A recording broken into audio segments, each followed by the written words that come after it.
السلام عليكم ورحمة الله وبركاته. الحمد لله نحمده ونستعينه ونستغفره ونعوذ بالله من شرور أنفسنا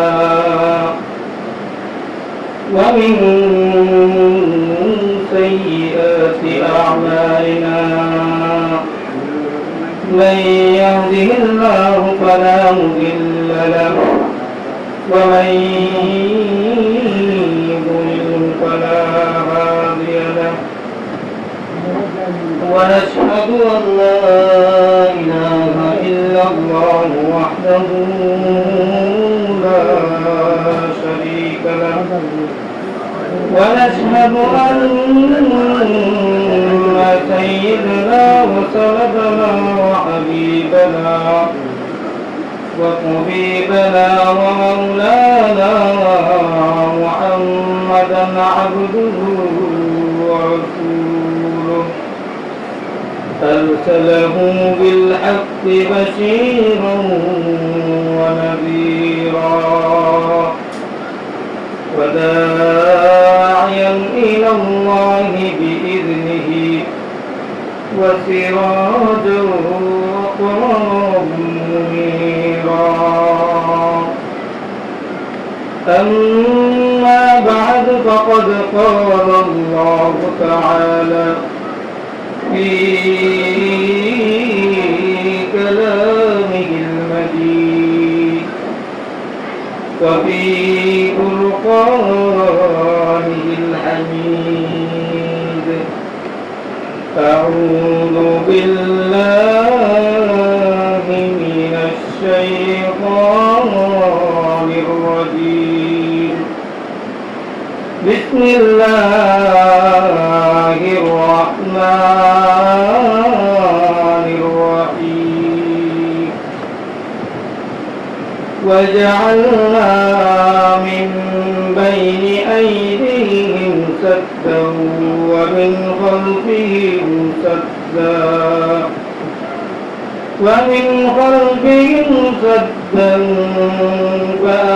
فأغشيناهم فهم لا يبصرون. فقال النبي صلى الله تعالى عليه السلام: والمهاجر من هجر ما نهى الله عنه، أو كما قال عليه الصلاة والسلام. اللهم صل على سيدنا ومولانا محمد وعلى آل محمد كما صليت على إبراهيم وعلى آل إبراهيم إنك حميد مجيد.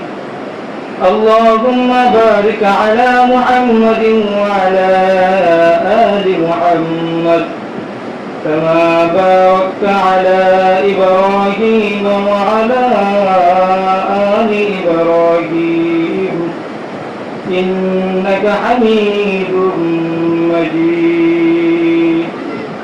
صدق الله العظيم وصدق على رسوله النبي الكريم ونحن على ذلك من الشاهدين والشاكرين والحمد لله رب العالمين. الحمد لله.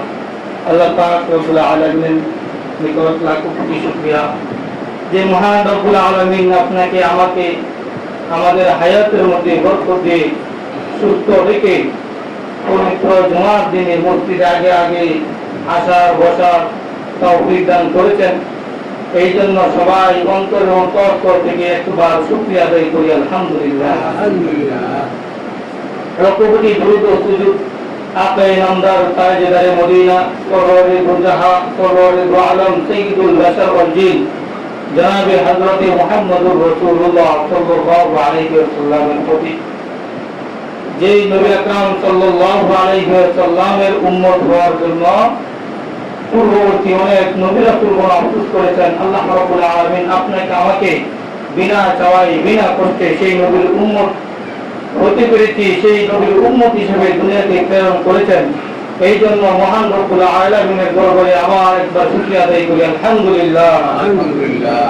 মুহতারাম হাজিরিন, আমাদের সিরাত আলোচনা চলছিল নবী আকরাম সাল্লাল্লাহু আলাইহি ওয়াসাল্লামের চাচা, যেই চাচা নবী আকরাম সাল্লাল্লাহু আলাইহি ওয়াসাল্লামকে বাহিরের দিক থেকে সর্ব দিক থেকে নবী আকরাম সাল্লাল্লাহু আলাইহি ওয়াসাল্লামকে খেয়াল রাখতেন, সর্বদিক থেকে নবীজিকে আঁকড়ে ধরতেন, বিভিন্ন থেকে রক্ষার চেষ্টা করতেন। এই নবীজির যখন ইন্তেকাল হয়ে গেল, নবীজি হয়ে ভেঙে পড়লেন।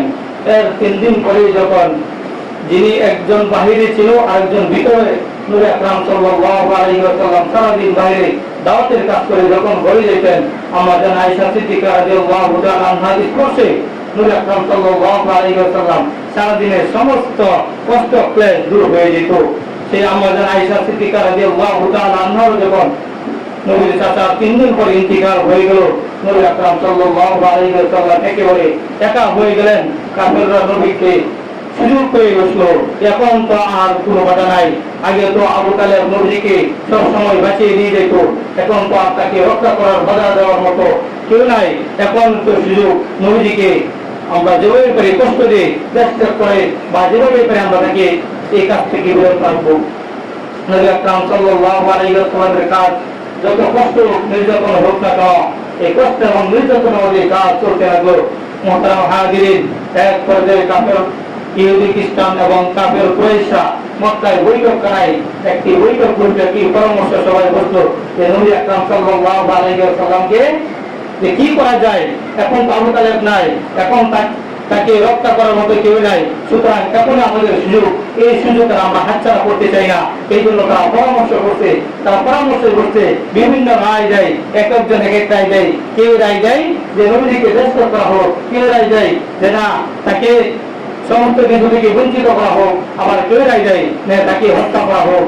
এরকম ভাবে শেষ পর্যন্ত আবু জাহেল যে রায়টা দিয়েছিল, সে কতভাবে আবু জাহেল রায় দিল যে তাকে হত্যা করা হবে। নাউযুবিল্লাহ, হত্যার রায় দিয়েছে কিভাবে, যে আমরা যদি এককভাবে বা কোন একটি দল গোষ্ঠী যদি আমরা তাকে হত্যা করি, তাহলে নবীর যে বংশ, আব্দুল মানাফ বংশ, এই বংশ তার প্রতিহত করা এবং তার বদলা নেওয়ার সুযোগ থাকে। সুতরাং তারা নতুন পন্থী চেষ্টা করলো, নতুন পন্থী আনলো যে আমরা এক গোষ্ঠী বা এক ব্যক্তি এভাবে হত্যা করবো না। আমরা নবী আকরাম সাল্লাল্লাহু আলাইহি ওয়াসাল্লামকে কুরাইশদের প্রত্যেক গোত্র থেকে একজন করে 4টা যুবক নিয়ে আমরা একটি গঠন করব, একটা কমিটি গঠন করে ওই সমস্ত যুবক একত্রিত করে তারা সবাই মিলে যখন তাকে আক্রমণ করবে, তাহলে এত গোষ্ঠীর মধ্যে এবং এক গোষ্ঠী সমস্ত গোষ্ঠীর সাথে মোকাবেলা করে বা কোনো নালিশ করে কোনো কিছুই সম্ভব হয় না। সুতরাং এভাবে সিদ্ধান্ত হয়ে গেল। নবী আকরাম সাল্লাল্লাহু আলাইহি ওয়াসাল্লাম আল্লাহ রাব্বুল আলামিন যে কাফের গোষ্ঠী যে ষড়যন্ত্র যে চক্রান্ত করেছে, আল্লাহ রাব্বুল আলামিন নবীজিকে জানিয়ে দিলেন, ও আমার নবী, ও আমার নবী মুহাম্মদ সাল্লাল্লাহু আলাইহি ওয়াসাল্লাম, আপনি এবার চিন্তা গ্রহণ করুন, আপনি এবার প্রস্তুতি নেন, আপনার আর মক্কা থাকার সুযোগ নাই, আপনাকে মক্কা থেকে মদিনায় হিজরত করতে হবে। কিন্তু আল্লাহ রাব্বুল আলামিন ঘোষণা দিয়ে তাকে জানিয়ে দিয়েছেন হিজরত করতে হবে, কিন্তু কোন সময় হিজরত করতে হবে এবং তারিখটা উল্লেখ করেন নাই। তারাও কোন দিন হত্যা করবে এটা তারাও বৈঠকের মধ্যে উল্লেখ করেন নাই। তারাও সিদ্ধান্ত গ্রহণ করছে যে একদিন নির্দিষ্ট একটি সময় আসবে তারা এই কাজ করবে। এই দিক দিয়ে আল্লাহ রাব্বুল আলামিন নবীকে জানিয়ে দেওয়ার পর নবী আকরাম সাল্লাল্লাহু আলাইহি ওয়াসাল্লাম সাইয়্যিদানা হুজুর আবু বকর সিদ্দিক রাদিয়াল্লাহু তাআলা আনহুকে জানিয়ে দিলেন, ও আমার পয়গম্বর, ও আমার সাহাবী আবু বকর, শুনে রাখো যে আমার আল্লাহ রাব্বুল আলামিনের পক্ষ থেকে হিজরতের নির্দেশ পেয়ে গেছে, সুতরাং এখনো নির্দিষ্ট হয় নাই, সুতরাং তুমি প্রস্তুত থেকো। আমার সাহাবায়ে কেরামের মধ্যে আমার হেরার সাথী তুমি হবে, আমার সফরের সাথী তুমি হবে, সুতরাং তুমি সর্বদা প্রস্তুত থেকো। আল্লাহ রাব্বুল আলামিন ওই দিন নির্দিষ্ট দিন চলে আসলো, কাপড়রা নির্দিষ্ট করে হলো অমুক দিন নবীর বাড়ি ঘেরাও করে ওই সমস্ত যুবক সবাই একত্রিত হয়ে নবীকে হত্যা করবে। আল্লাহ রাব্বুল আলামিন ওই যে নবীকে ওহির মাধ্যমে জানিয়ে দিলেন, ও আমার নবী, সুতরাং আর সুযোগ নাই, আজকে রাত্রে তারা ফয়সালা করেছে, সুতরাং আজকে রাত্রে আপনিও হিজরত করার মনস্থ করেন। নবী আকরাম সাল্লাল্লাহু আলাইহি ওয়াসাল্লাম রাত্রের বেলা তার ঘরে শয়ন করতেছিলেন। তার ঘরে ছিল তার চাচাতো ভাই হযরত আলী রাদিয়াল্লাহু তাআলা আনহু। আলী রাদিয়াল্লাহু তাআলা আনহুকে নিয়ে তিনি তার ঘরে শয়ন ছিলেন। এমন সময় তিনি আওয়াজ বুঝতে পারলেন, তিনি এমন অবস্থা সৃষ্টি হয়ে গেছে যে তার বাড়িঘর কাফের সম্প্রদায় ঘেরাও করে ফেলছে, নবীকে হত্যা করে ফেলবে। কাফের সম্প্রদায় নবীকে হত্যার চিন্তা করতেছে দিক দিয়া। আর আমার নবী মায়ের নবী রাহমাতুল্লাহ আলাইহি চিন্তা করতেছেন যে নবী আকরাম সাল্লাল্লাহু আলাইহি ওয়াসাল্লামের কাছে কাফেরদের যে আমানত ছিল, কাফেরদের যে গনিমত ছিল, গচ্ছিত ছিল, নবী চিন্তা করলেন এই সমস্ত গনিমত যদি আমি তাদেরকে দিয়ে না দিয়ে চলে যাই, তাহলে এটা আমার জন্য অপরাধজনক এবং কলঙ্কজনক হয়ে যাবে, আমার উপর মিথ্যা অপবাদ চলে আসবে। এই জন্য তার চাচাতো ভাই হযরত আলীকে তার সাথে রাখলেন। আলীকে রাখার পর আলীকে এই অনুমতি দিয়ে দিলেন, আলী তুমি আমার বিছানায় চাদর মুড়ি দিয়ে শুয়ে থাকো, আমি যখন চলে যাব তখন আমার যে আমানতগুলো পাওনা ছিল আমার কাছে গচ্ছিত ছিল, তো আমানতগুলো তুমি কাফেরদেরকে পরদিন সকালে পৌঁছে দিও। আমরা আজকে রাতে হিজরত করব, আপনি আমানতগুলো গচ্ছিত আমানতগুলো কাফেরদেরকে বিরোধ দিয়ে তুমি এর পরে হিজরত করবা মদিনায়। নবী আকরাম সাল্লাল্লাহু আলাইহি ওয়াসাল্লাম হিজরত করার জন্য ঘর থেকে বের হবেন। এমন সময় দেখতে পেলেন পুরো বাড়িঘর কাফেররা ঘরবাড়ি নিয়ে দাঁড়িয়ে থাকে, মারার জন্য, হত্যা করার জন্য ঘরবাড়ি একদম ঘেরাও করে ফেলছে। নবী আকরাম সাল্লাল্লাহু আলাইহি ওয়াসাল্লাম আল্লাহ তাআলা আদেশ নাযিল করে দিলেন যে এই আয়াতগুলো পড়তে পড়তে আপনি বের হবেন। আল্লাহ তাআলা বলেন, ইয়াসিন ওয়াল কুরআনিল হাকীম। সূরা ইয়াসিনের শুরু থেকে নিয়ে নবী আকরাম সাল্লাল্লাহু আলাইহি ওয়াসাল্লাম পড়তে লাগলেন, ওয়াজআলনা মিন বাইনি আইদিহিম সাদদান ওয়া মিন খালফিহিম সাদদান ফাআগশায়নাহুম ফাহুম লা ইউবসিরুন। আল্লাহ রাব্বুল আলামিন জানিয়ে দেন, হে নবী, আমি তাদের মধ্যে এবং তাদের পিছনে এবং সামনে এমন একটি দেওয়াল প্রাচীর নির্মাণ করে দিয়েছি। ফাআগশায়নাহুম, তাদের মধ্যে এমন একটি পর্দা ফেলে দিয়েছি। ফাহুম লা ইউবসিরুন, আপনি সুতরাং আপনি চলে যান, তারা আপনাকে পশ্চিম কালেও দেখতে পাবে না। সুবহানাল্লাহ। আল্লাহ রাব্বুল আলামিন আয়াত নাযিল করে দিয়েছেন কি যে আপনি চলে যান কাফেরদের সামনে, যে আপনি সূরা ইয়াসিনের আয়াত, সূরা ইয়াসিন থেকে নিয়ে ফাআগশায়নাহুম ফাহুম লা ইউবসিরুন পর্যন্ত পড়তে চলে যান। এই আয়াত পর্যন্ত করলেন। এই আয়াত বারবার নবী করতেছিলেন। আল্লাহ রাব্বুল আলামিন এই কাফের গোষ্ঠী, কাফেরদের চোখের মধ্যে এমন পর্দা ফেলে দিয়েছিলেন, নবীজিকে তারা দেখতে পেল না। নবীজি তাদেরকে ডিঙ্গিয়ে তার ঘর থেকে বের হয়ে গেল। সুবহানাল্লাহ। তারপর নবী সাল্লাল্লাহু আলাইহি ওয়াসাল্লাম গেলেন, আগেই জানিয়ে রাখছিলেন আবু বকর সিদ্দিককে। আবু বকর সিদ্দিকের বাড়িতে রাতের অন্ধকারে চলে গেলেন। আবু বকর সিদ্দিকের বাড়িতে দরজার মধ্যে পড়া নেওয়ার সাথে সাথে দরজা খুলে গেল। নবী সাল্লাল্লাহু আলাইহি ওয়াসাল্লাম অবাক হয়ে গেলেন। ও আবু বকর বলো যে আমি দরজায় টোকা দিয়েছি, দরজাটা খুলতে একটু সময় লাগার কথা। রাতের বেলা আবার আবু বকর বলেন, নবীজি, যেদিন থেকে আপনি আমাকে বলেছিলেন আমি প্রস্তুত থাকার জন্য যে হিজরত চলে আসবে, হিজরতের সময় ঘুরে আসবে, যে কোনো সময় হিজরতের ডাক আসতে পারে, এর মধ্যে থেকে প্রায় 6 মাস চলে অতিবাহিত হয়ে গিয়েছিল। আবু বকর বলেন, আপনি যেদিন থেকে বলেছেন আজকে পর্যন্ত আমার এই পিঠ বিছানার মধ্যে লাগে নাই। সুবহানাল্লাহ। একদিনের জন্য আবু বকর সিদ্দিক রাতের বেলা ঘুমান নাই। চিন্তা করতেছেন যে আমি যদি ঘুমিয়ে যাই, নবী যদি রাত্রে বেলা চলে আসে, দরজা না লাগবে, আমি যদি ঘুমতে না জাগ্রত হতে পারি এবং দরজা খুলতে দেরি হয়, নবী দরজার সামনে দাঁড়িয়ে থাকবে আর আমি ভিতরে ঘুমাবো, এই নবীর কষ্টে তিনি সারা দিন এই পর্যন্ত কোনদিন রাত্রে বেলা ঘুমান নাই। যদি ঘুম ধরতো তাহলে তিনি দরজার সামনে দাঁড়িয়ে দাঁড়িয়ে ঘুমাইতেন। আবু বকর আরো বর্ণনা দিলেন, শুধু তাই নয়, আপনি যেদিন থেকে বলেছেন ওই দিন থেকে আমি একটি ঘোড়া প্রস্তুত করে রেখেছি, যে ঘোড়াও আমার মতো কোনোদিন রাতের বেলা ঘুমাই নাই। শুধু আমার ঘোড়া নয়, আমার পরিবারের পক্ষ থেকে আমার বিদায় নেওয়া আছে। আমার সন্তানেরা সবসময় রাত্রে বেলা চিন্তা করতো, তারাও সজাগ থাকতো কোন দিন না নবী চলে আসে, আবার নবীজিকে নবীজির সাথে আমরা ভুল চলে যায়, সুতরাং আমরা ঘুমাইতে পারি না। নবীজি সাল্লাল্লাহু আলাইহি, এটাই ছিল নবীর প্রতি সাহাবায়ে কেরামের মহব্বত। মহব্বতে নবী কষ্ট পাই বিদায় একদিনও ঘুমান নাই। সুবহানাল্লাহ। এমন মহব্বত যদি আপনি আমি হয়তো না করতে পারি, আপনি আমি সৃষ্টি না করতে পারি, আমরা পরিপূর্ণ ইমানদার হতে পারবো না। হাদিস শরীফে তো আছে, লা ইউমিনু আহাদুকুম হাত্তা আকুনা আহাব্বা ইলাইহি মিন ওয়ালিদিহি ওয়া ওয়ালাদিহি ওয়ান নাসি আজমাইন। নবী আকরাম সাল্লাল্লাহু আলাইহি ওয়াসাল্লাম বলেন, তোমরা কখনো পরিপূর্ণ ইমানদার, পরিপূর্ণ মুমিনদার হতে পারবে না যতক্ষণ না পর্যন্ত আমি নবীকে ভালো না বাসবে, মহব্বত না করবে। নবী আকরাম সাল্লাল্লাহু আলাইহি ওয়াসাল্লাম বলে দিয়েছেন মহব্বতটা কেমন হতে হবে। সাধারণ নরমাল কোনো মহব্বত হলে হবে না, যে মুখ দিয়ে মহব্বত করলাম, অন্তর দিয়ে ঘৃণা করলাম, হাত দ্বারা প্রতিহত করলাম, এরকম না। কেমন মহব্বত করতে হবে, কিভাবে? মিন ওয়ালিদিহি, পিতা মাতা থেকেও বেশি, ওয়া ওয়ালাদিহি, এবং আমার সন্তানাদি নাতি নাতনি থেকেও বেশি, ওয়ান নাসি আজমাইন, এবং দুনিয়ার যে সমস্ত মানুষ, এই সমস্ত মানুষ থেকেও বেশি। সুতরাং নিজের আত্মীয় স্বজন, পিতা মাতা, ভাই ব্রাদার এবং দুনিয়ার সমস্ত মানুষ থেকে আমার নবীর মুহাব্বত, আমার নবীর ভালোবাসা অন্তর থাকতে হবে, তাহলে আপনি পরিপূর্ণ ইমানদার অন্তর্ভুক্ত হবেন। নবী আকরাম সাল্লাল্লাহু আলাইহি ওয়াসাল্লাম আবু বকর বললেন, ঠিক আছে চলেন আমরা চলে যাই। আপনি আপনার পরিবার থেকে বিদায় নিয়ে নেন যে আমরা হিজরত করব মদিনায়। আবু বকর সিদ্দিক বলেন, ইয়া রাসূলুল্লাহ, ইয়া হাবিবাল্লাহ, আমার নতুন করে বিদায় নেওয়ার কোনো দরকার নাই। যেদিন থেকে আপনি আমাকে ঘোষণা দিয়েছিলেন ওই দিনে আমি আমার পরিবারের কাছে বিদায় নিয়ে রেখেছি। সুবহানাল্লাহ।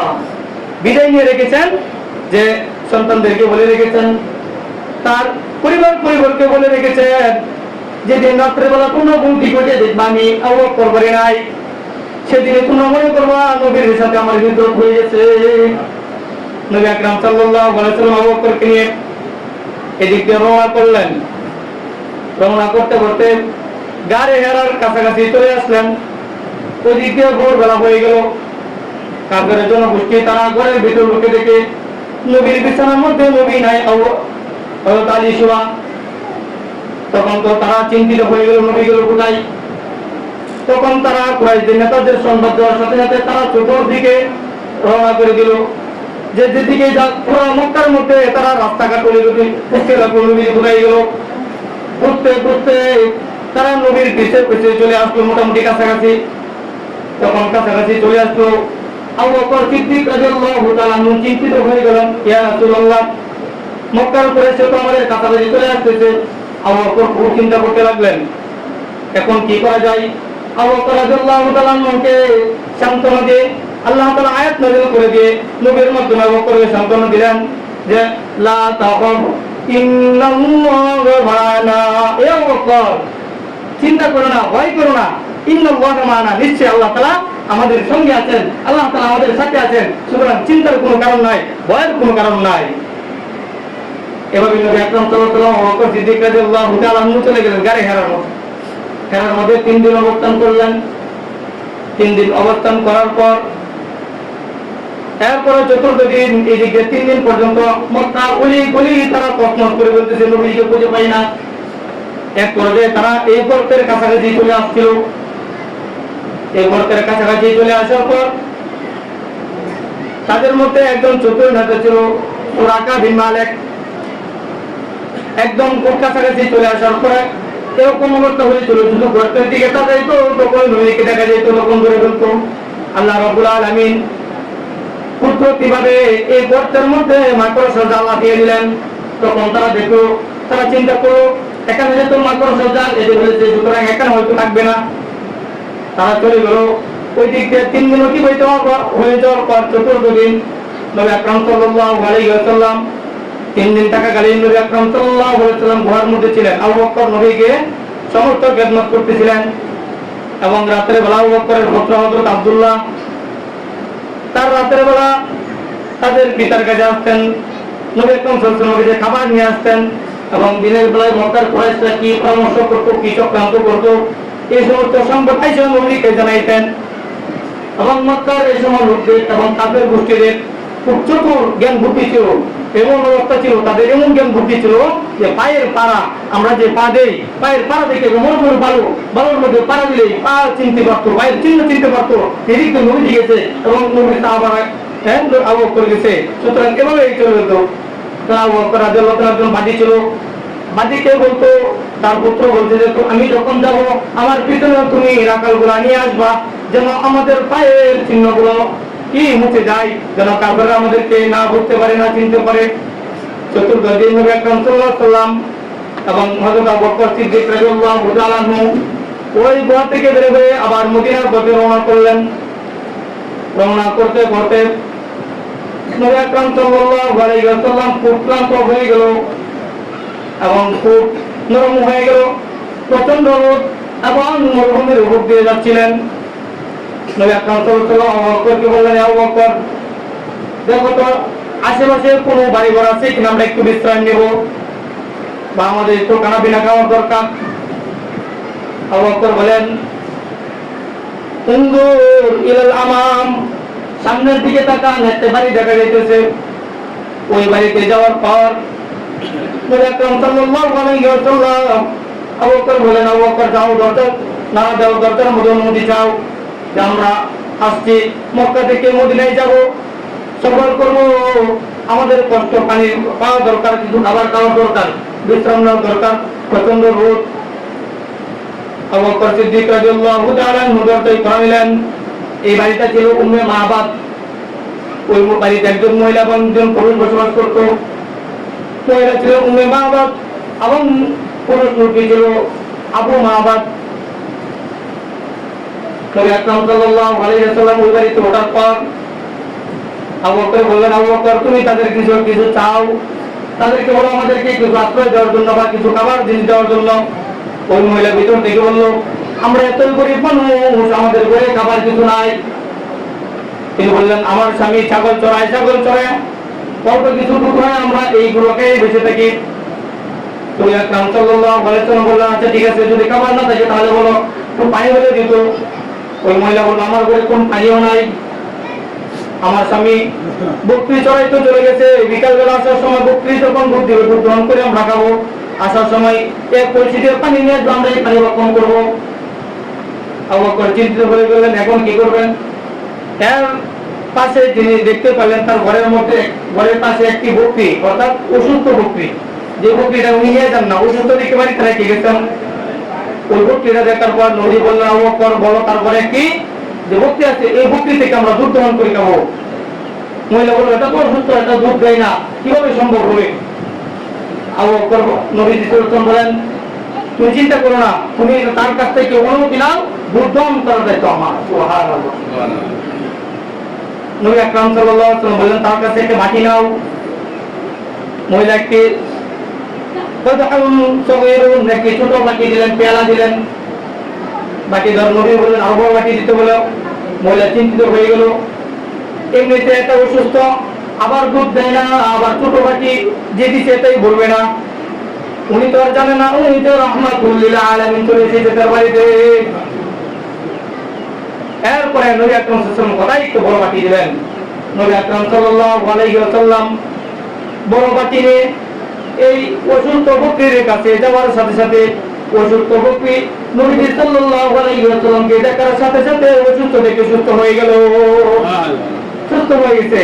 নবী আকরাম সাল্লাল্লাহু আলাইহি ওয়াসাল্লাম বকরি উলানের মধ্যে হাত দেওয়ার সাথে সাথে এত পরিমাণ দুধ তার উলানের মধ্যে চলে এসেছে। এটা এরকম ভাবে স্থায়ী ছিল, এত বড় পেয়ালা পুরো ভরে যাওয়ার পরে তার বান থেকে দুধ করতেছিল।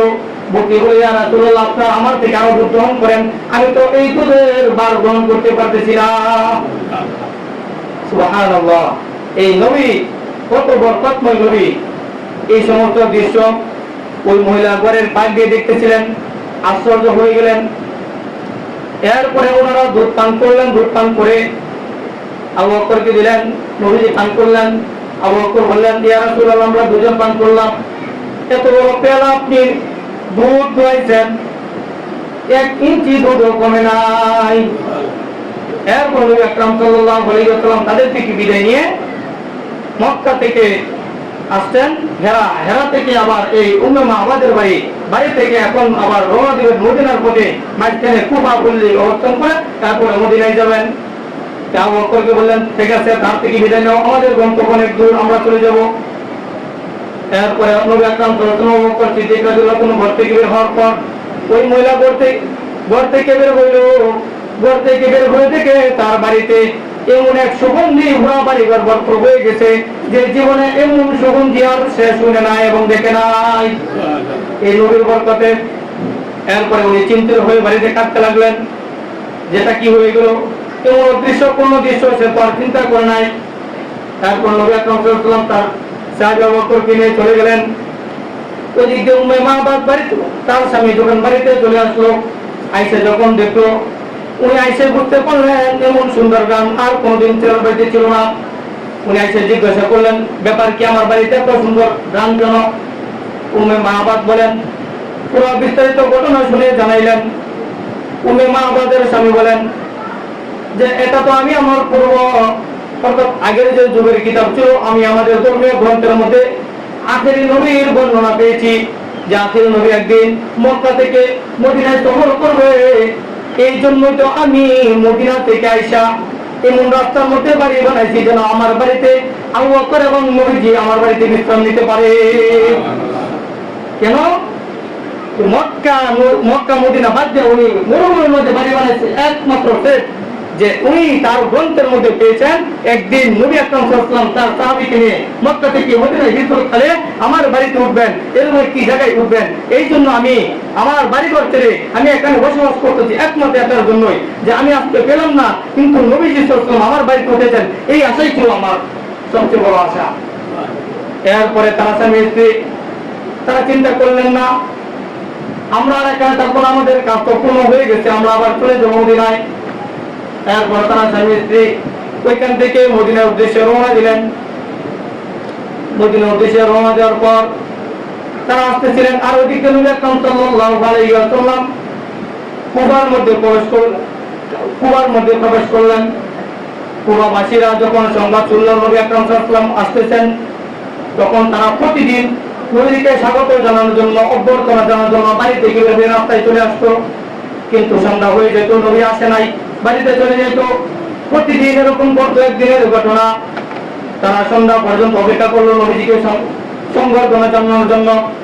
যখন তারা ফিরে যেতে চাইলো, সংবাদ আসলো নবীজি চলে আসতেছে।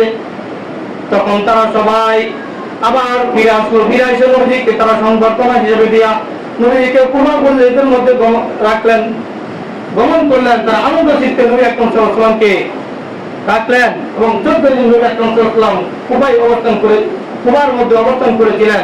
আর এই কুবার মধ্যে নবী আকরাম সাল্লাল্লাহু আলাইহি ওয়াসাল্লাম সর্বপ্রথম জুমার নামাজ আদায় করেছিলেন। এই যে জুমার নামাজ কিভাবে জায়গাটা সময় নির্দিষ্ট ছিল না, মদিনার মধ্যে নির্দিষ্ট ছিল না, যে জায়গায় মন চায় সেই জায়গায় নামাজ পড়তো। কিন্তু নবী আকরাম সাল্লাল্লাহু আলাইহি ওয়াসাল্লাম যে উটটি সফর করছিলেন, উটটিকে ছেড়ে দিলেন। উটটি যে জায়গায় গিয়ে বসছিল ওই জায়গার মধ্যে নবী আকরাম সাল্লাল্লাহু আলাইহি ওয়াসাল্লাম মসজিদে নববী তৈরি করেছিলেন। মুহতারাম হাজিরিন, সময় অল্প, যতটুকু আলোচনা করছে আল্লাহ রাব্বুল আলামিন আমাদেরকে আমল করার এবং বুঝার তৌফিক দান করেন। আসলে নবীর জীবনী আলোচনা করলে কোন দিক দিয়ে শেষ করা সম্ভব হবে না। যে দিক দিয়ে আলোচনা করবেন, আমরা প্রায় 2 মাস ধরে আলোচনা করতেছি, এখন আমরা প্রায় আরো নবীর জীবনী 10 বছর আমাদের রয়ে গেছে। আর এই 10 বছরে এত দীর্ঘ, পুরো বছর যদি আলোচনা করি তাহলে শেষ হবে। সুবহানাল্লাহ। আল্লাহ রাব্বুল আলামিন আমাদেরকে নবীর জীবনী থেকে, নবীর আদর্শ থেকে শিক্ষা গ্রহণ করে নবীর প্রতি মহব্বত রেখে আমরা যেন আমাদের জীবন গঠন করতে পারি, সেই তৌফিক দান করেন। আল্লাহ রাব্বুল আলামিন আমাদেরকে কবুল করেন। আগামী সপ্তাহ থেকে শুরু হবে, যতটুকু বুঝাইতে পারি ইনশাআল্লাহ। তাহলে যারা সুন্নাত করেন নাই তাদের একটা